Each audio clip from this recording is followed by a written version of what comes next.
Mahigpit na ang isinasagawang monitoring ng Coast Guard Batangas sa mga lugar na posibleng maapektuhan ng oil spill mula Bataan. Ang mga residente at opisyal ng barangay sa Batangas tinuruan na rin gumawa ng oil spill boom gamit ang mga bunot ng niyog. Ang detalye alamin sa live report ni Denise Abante. Denise.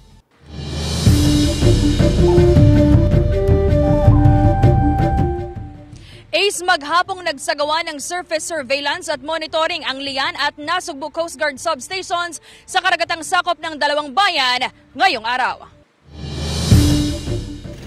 Sakay ng isang motorbangka, nilibot ng puwersa ng Coast Guard Nasugbu ang karagatang sakop ng bayan upang magsagawa ng surface surveillance sa lugar. Kaugnay pa rin ito sa posibilidad ng pagkalat ng langis mula sa lumubog na MT Terra Nova sa Limay, Bataan na naglalaman ng mahigit 1 milyong litro ng industrial fuel oil. Bagamat wala pang initial sightings ng langis sa karagatang sakop ng Batangas, partikular na sa mga bayan ng Nasugbu at Lian, nakatutok na ang Philippine Coast Guard sa dagat at baybayin.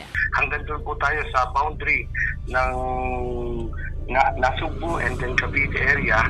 So far ma'am, negative pa naman po tayo. Ongoing po yung tinakantak na water sampling. Nandun po sila sa bawat barangay po, coastal barangay natin ma'am. Katuwang ang Nasugbu MDRRMO, tinuruan na rin nila ang ilang mga residente sa paggawa ng mga improvised oil spill boom na gawa sa bunot ng niyog. Ito po ay kahandaan para po kung sakali na papasok ang langis na tumagas dito po sa motor tanker Terra Nova, ito po ay mabilis nating maaksyonan at maagapan po.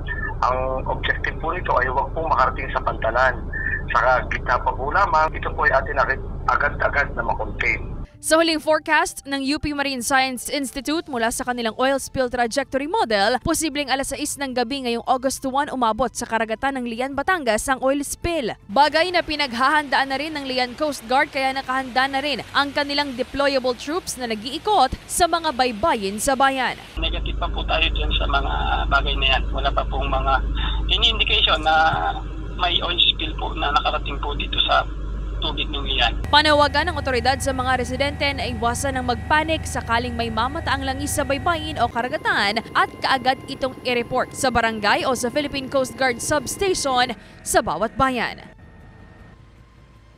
Ace, hanggang sa mga oras na ito, 5:14 p.m, negative o wala pa ring namamataang oil spill sighting sa mga bayan ng Nasugbu at Lian, ayon na yan mismo sa Coast Guard substation sa lugar. Ace?